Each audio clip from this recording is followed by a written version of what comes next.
Hi, this is Marty from Blue Lightning TV. Since Halloween is right around the corner, I'm going to show you how to transform an ordinary snapshot of someone into a creepy, ghoulish X-ray. This document is 630 by 560 pixels with a resolution of 150 pixels per inch.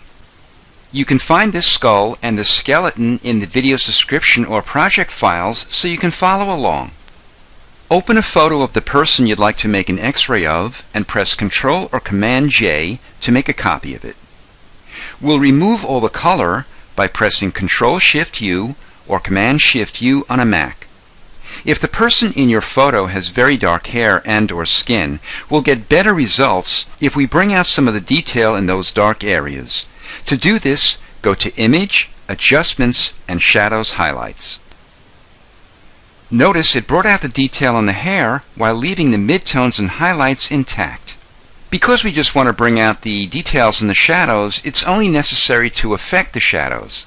For this image, the amount is 35%, the tonal width is 50, and the radius is 30 pixels. We'll keep all the other adjustments to their default settings. Keep in mind, depending on the characteristics of your photo, you may want to adjust the shadow settings. We're going to invert the image. To do this, press Ctrl or Command I. Open the skull file I provided and press V to call up your Move tool. Click on the skull and drag it up onto the tab of your X-ray document. When it opens, without releasing your mouse or pen, drag it down onto the face and then release. Reduce the skull's opacity so we can see the face behind it. We'll resize and reposition it by opening your Transform tool. Press Ctrl or Command T. To fit the entire transform on your screen, press Ctrl or Command 0. Click inside the transform to reposition it.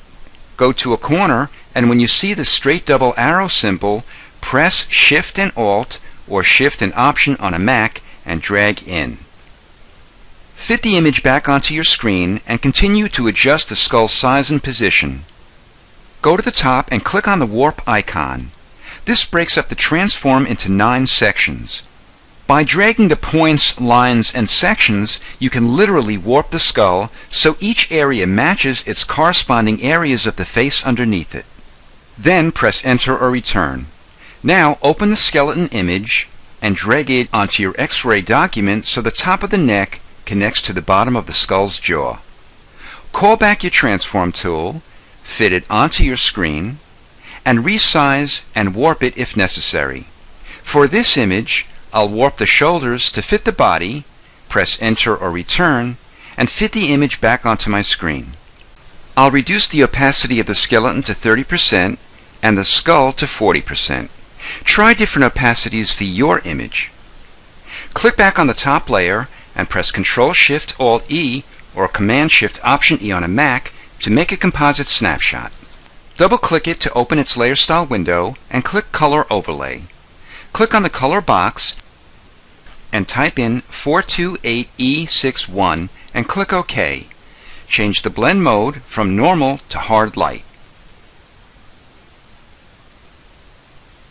Make a copy of this layer and go to Filter, Blur, and Gaussian Blur. We'll blur it by 4 pixels. Depending on the size and resolution of your image, you may want to adjust this number. For this layer, make the blend mode hard light. Make a composite snapshot and press Ctrl-Shift-L or Command-Shift-L on a Mac to invoke auto levels. Make a creepy X-ray of someone you know for Halloween or just for fun. This is Marty from Blue Lightning TV. Thanks for watching.